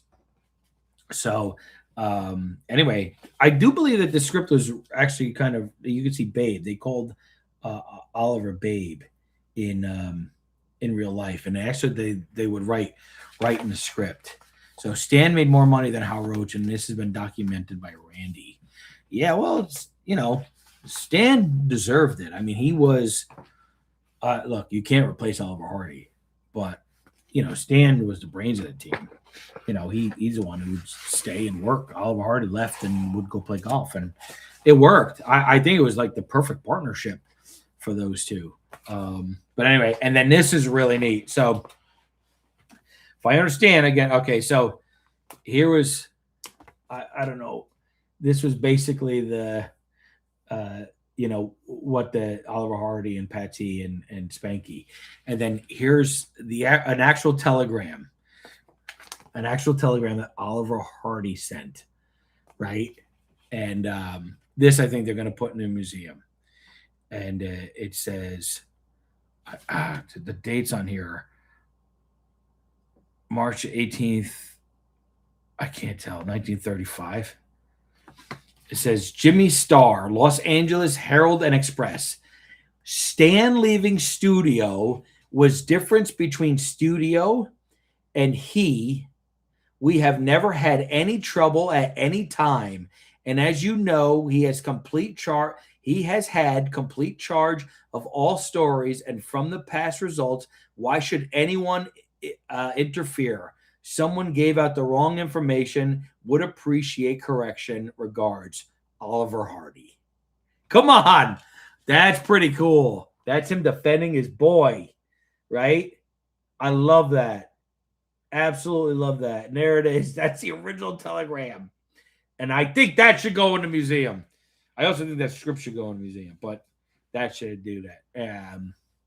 Why did they call Oliver Hardy Babe? Now, I think the story goes that when Babe was young, he had this big fat, face. He had such a baby face, and he had I think it was a barber who would, baby, and then that nickname became, from that they started using it and calling him Babe, which is funny because Curly Howard was also called Babe.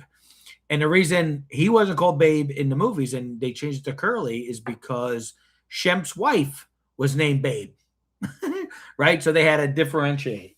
So, yeah, but Oliver Hardy, they called him Babe. Everybody called him Babe, and it's literally written in the scripts, Babe. So, yeah. So this is fun. I also think this should go in. Laurel Hardy featuring in Pajama Pleasure, and it's an advertisement. And I think it's really cool. You don't see too many things like this. Now, Rick Green also just did a book about Laurel and Hardy advertising. I don't know if it's I don't know if it's like this kind. I got to get a copy of the book. I don't have it yet, but I don't know if it's about that kind of advertising, more like advertising their movies, right? But uh, but I love that pamphlet, and this is fun too. And I think this should go in, right? This is Don't Do That, and it's Laurel and Hardy table manners. It's a magazine article showing how to have, what to do and what not to do in table manners, which I think is great. Also, great little rare piece. This, if I do, they do put this in here. Either way, whether they do or not, I'm gonna have this. It's very delicate. I'm gonna scan this. I think this is a pretty rare magazine, and it's got an article called "Hardy and Me" by Stan Laurel that Stan wrote, and I read it when I got this a long time ago. But this is I think, a pretty rare magazine, and I think this should definitely go in there. And I should scan it so you guys can read it, and maybe I'll just read it. I'll read it out for you and then post it so you guys can have it. But I don't know. Should we read it now? I don't want to pull it out. I'm kind of nervous.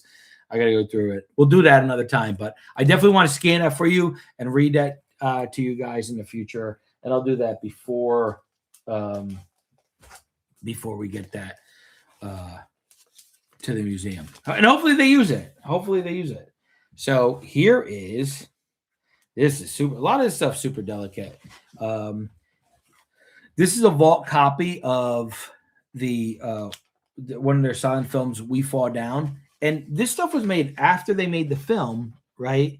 And this script is a transcript of the title cards only, of like what the title cards say and where they're placed and how many there are, right? And then this script, and that's from this piece of paper, is from September 18th, 1928.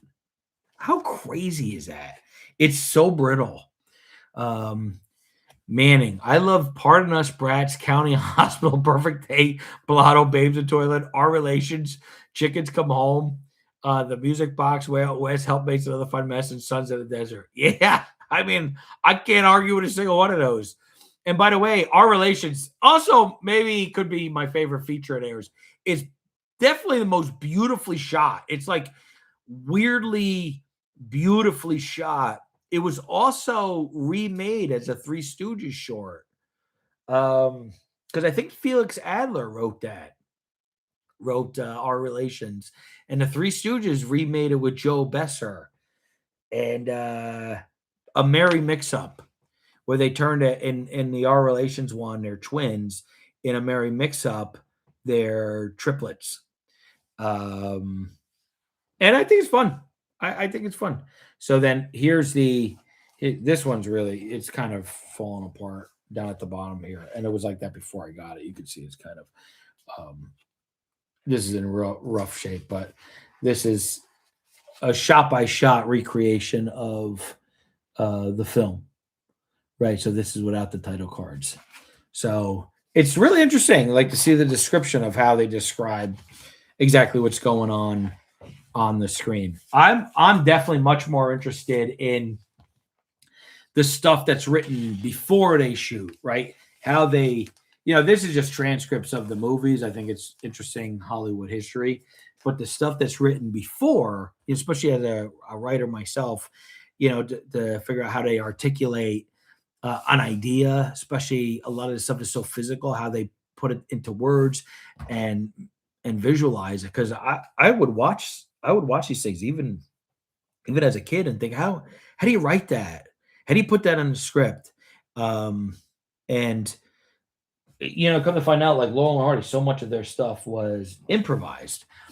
And I think what I'm also fascinated about, the scripts that come out before they start shooting, that they basically shoot from, is the ideas that they had in them that they didn't use. Because to me, that's just gold, right? I love like these hidden gem ideas, what it could have been. And so this is one of my favorite shorts, called Tit for Tat. It's by far one of the funniest that they did. It's actually the only time they made a sequel they made a sequel to a short called Them Thar Hills, but the sequel's I think so much funnier. Where in Them Thar Hills, they kind of like have a run in with Charlie Hall and his wife, and they do the kind of like back and forth. They cut his pants off and he slaps Ollie, and then it just keeps escalating until you know they end up destroying the trailer that Laurel and Hardy, and goes back to like Big Business with James Finlayson when they're selling the Christmas trees, and they go up to the door to sell the tree and they get stuck in it, and Finn eventually gets really angry and he cuts the tree, and then Stan breaks a window and they end up destroying a house. He ends up destroying the car, So that's a kind of a common theme in Laurel and Hardy. And Tit for Tat is where they open a store next to Charlie Hall and his wife. They have a store, and they open. And Laurel and Hardy want bygones to be bygones, and Charlie Hall just won't allow it. Right? He's still angry, and it just back and forth, man. Charlie Hall comes in and takes a bunch of whatever it is, like watches and grinds them up, and then Laurel and Hardy dumps marshmallow on his head or whatever it is, and it just escalates. So this is the original outline to what they were going to do, and it's very different. And this is fascinating. Also, the good news is it gets out there. The sad news is like I spent so long in my life trying to track something like that down just to read it, and then Randy Scriffett puts out a couple books. I was like, oh my God, you can save me a lot of money if you put this out first. But I'm glad he's getting them out in the world. He's such a good guy, and so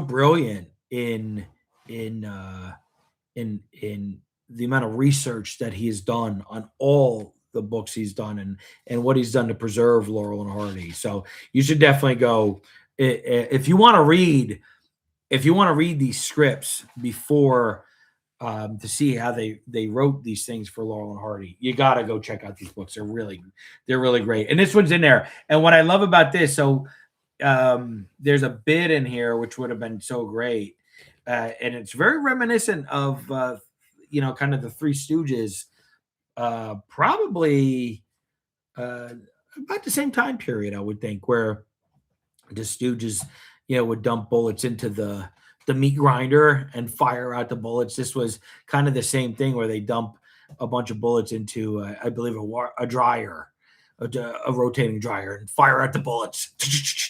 So it didn't make it into the film, but it's fun. So this is also neat, talking about Our Relations, right? This is the original outline to Our Relations. And this is pretty beat up, but it's also a really fun read. And I'll have to scan this for you guys. And I can read it for you and then put it out there so you guys have a copy of it. And honestly, now that I think about it, I'm not sure if this is in Randy's collection and in his books. I have to look. I don't remember it. And if it's not, I got to make sure he gets a copy of it so he could put it in future ones. So I think that's it. Those are the big pieces. I think those scripts, that telegram, the magazine, this kind of rare magazine, this stuff might end up in the exhibit. I can't imagine what's going to end up in there. There's some real diehard Laurel and Hardy fans out there who have been collecting for a long time and probably have some, hats and derbies and costumes and clothes. And boy, I had a friend who used to work for the Western Costume Company, and he said he came across the costumes that they wore in A Haunting We Will Go. And I tried to get him so bad to steal those costumes. I said, let me rent them, and then they'll disappear, and I'll just pay whatever it was to fix it. I never got them. But that's not the holy grail anyway. That would be like the classic derbies and their classic, costumes. But anything, especially in those days, I was obsessed. I hope that was a fun hangout for a Friday night. You guys hang out, and there's nothing. I needed that, man. I had a rough day, and I told you they told my car, and I don't know how I'm going to get back to LA and what it's going to cost. And I just like it's been. Oh man, I just want to get back to work. But this was a lot of fun. This is going to take me 3 days to go put back. And I'm glad you guys had fun. Next time I'm going to get the microphone set up. We're going to do Stooge Talk next week. If I'm still here,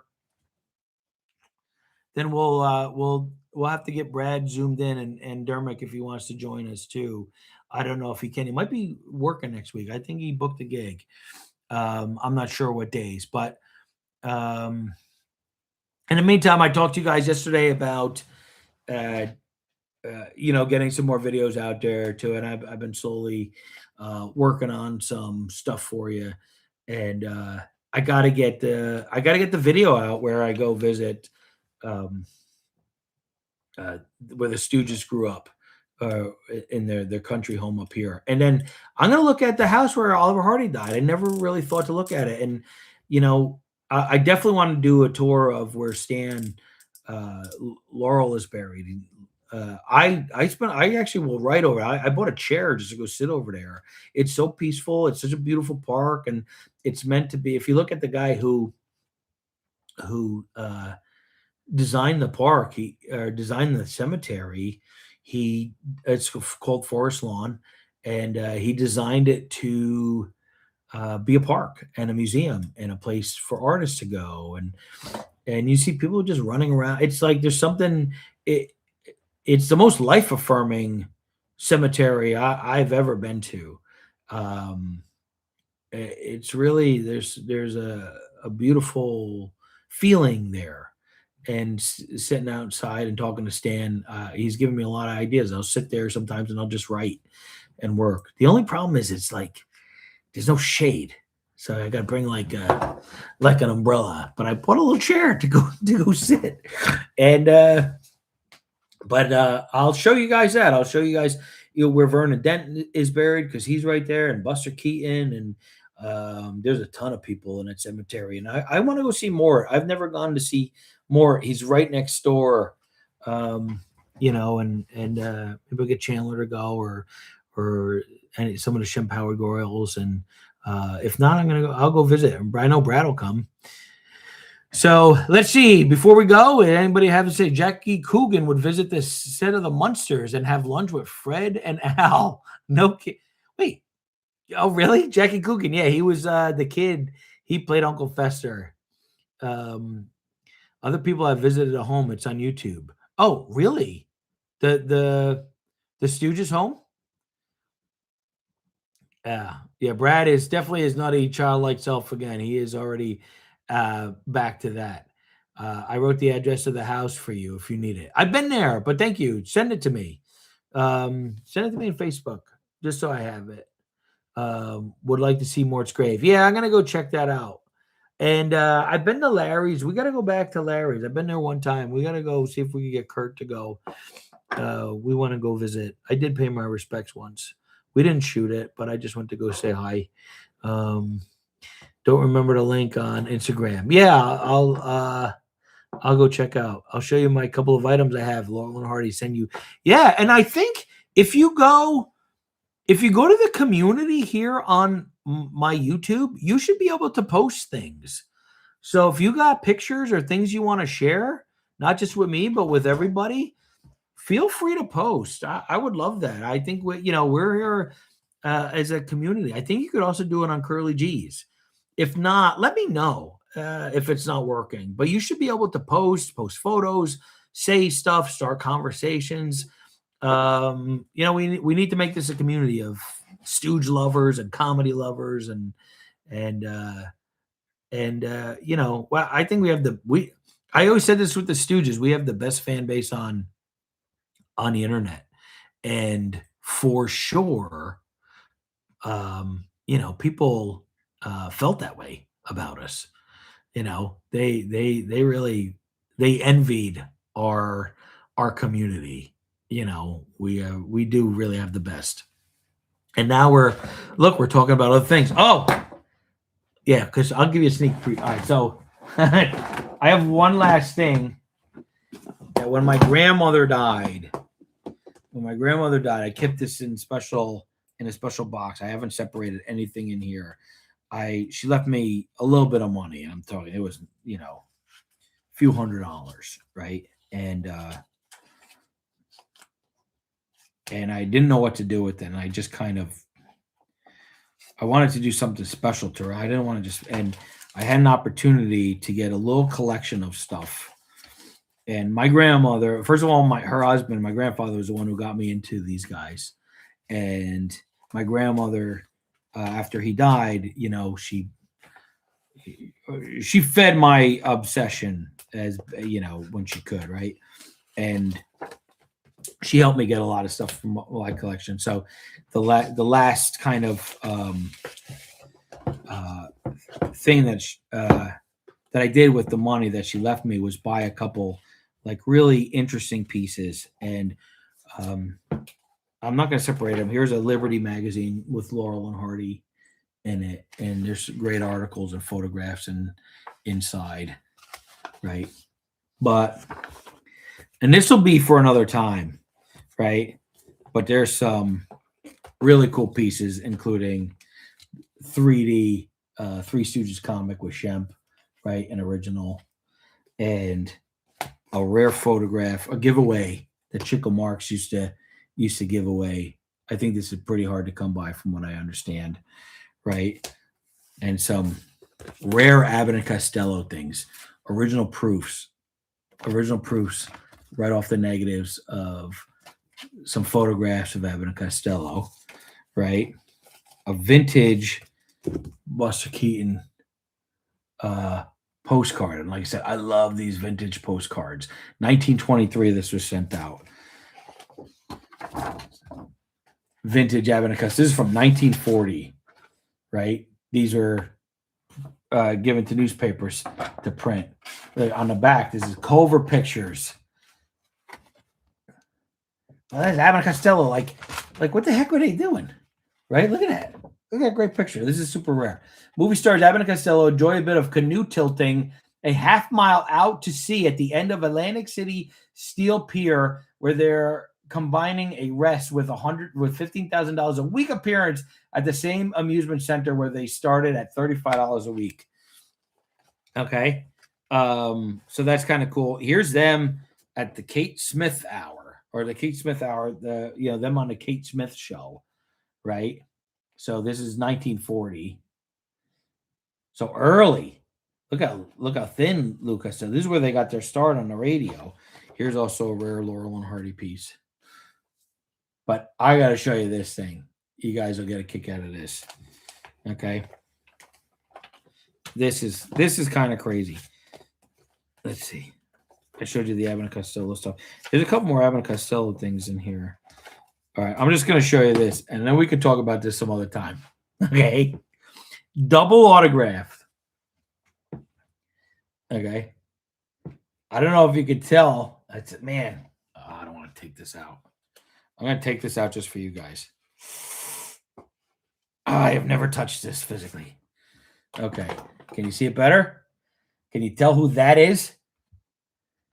Up there on top. That is Lou Costello. Before he teamed with Bud Abbott, right? This is 1930. Mickey Henderson and Lou Costello. And it's autographed on the back. And it's autographed by him on the front. And it's hard to see, but I'll scan it and show you guys. Well, how crazy is that? That has got to be a pretty rare piece of film history. And I owe it to my grandmother, who I would trade all this stuff for just for another day, but she's not only helping me preserve it, but share it with you guys. And also my buddy who put together the package for me and basically gave it to me for nothing, with whatever little money there was. So I just wanted to share that with you guys because it's some really cool stuff. And we'll talk more about Abbott and Costello in the future because I got a lot of Abbott and Costello stuff too that I can share with you guys. In fact, one of the things I have a lot of Abbott and Costello of is screenplays, original versions of their screenplays, including 3 that never got produced. And I have copies of 3 different scripts that were written that never got made. And unfortunately, I don't have the original scripts to like the horror ones. I think maybe I do for Dr. Jekyll and Mr. Hyde, but like the Abbott and Costello, Meet Frankenstein stuff. There was an auction a couple years ago where they were auctioning off just boxes of Abbott and Costello scripts, and it's a story of my life, man. I never have the cash when you want it, and but I did manage to get like the ones that they kind of perceive that nobody else really seemed to care about. I got like 8 different drafts of Coming Around a Mountain and the Wistful Widow of Wagon Gap, which it was a big influence in my life and helped me with my screenplay, sell a screenplay. So, but they're great. They're great scripts and they're great to read and they're different versions. And like I said, I managed to get, I think the only 3 screenplays that were written for them that never got produced. And I have copies of all those. They're really rare. And I've read them. I've been slowly or reading through them, organizing them, making notes on them, not on them, but making notes with them. But I'd love to share those and do comparisons to the scripts from the script to screen. But a lot of fun stuff. I love screenplays. I love scripts. Andy P, random question. Are you familiar with Leave It to Beaver? Yeah, I love Leave It to Beaver. I haven't watched it in a long time. Every once in a while, I guess I'll say when I pop it up, I mean, it cracks, especially when Beaver's really young. Whitey, was it Whitey, the kid, his friend? Hilarious. Beaver's hilarious. It's such a sweet show. There's a lot of like, perfect world. Oh, Leave It to Beaver's perfect world. It's not. I think it's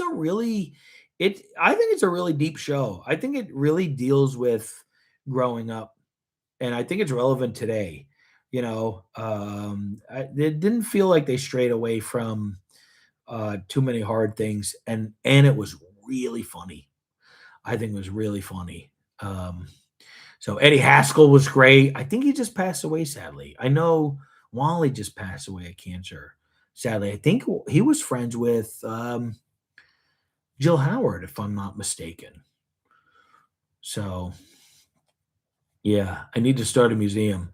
I mean, that's always been my goal. I really always wanted to, and I kind of really thought I'd be much more success in my life where I would be able to do that. I think the best I could do is do an online museum for you guys. But Beaver's the only one still alive. Oh, I don't know if you saw Beaver in Jerry Mathers in Hitchcock's movie before Leave It to Beaver called The Trouble with Harry, which is an absolute hilarious and brilliant film. But you should check it out if you haven't seen it. Always good to see you guys. Again, we're over 2 hours. What the heck? Check out the community. If you got stuff you want to share, videos to post, pictures, or whatever. I don't know what you can post up there, but let's try it. It's great hanging out with you guys. Maybe I'll start doing when I'm back in LA. I was thinking, I've been wanting to do painting stuff. So maybe we could do some painting Friday nights and stuff. But Thursday nights, we're going to get back to Stooge Talk. Hopefully we could do it next week if I'm not on the road, or I won't be in LA by then, I'm sure. But if I'm not and I'm still here, we'll get Brad zoomed in here.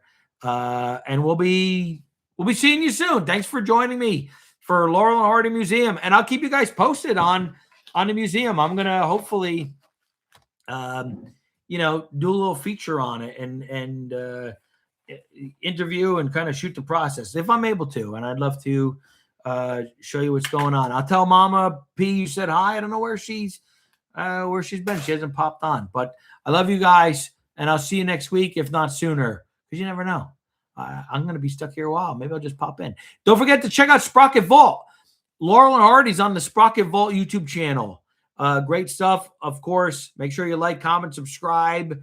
Check out some other stuff on the channel just to keep it going. And, of course, Curly G.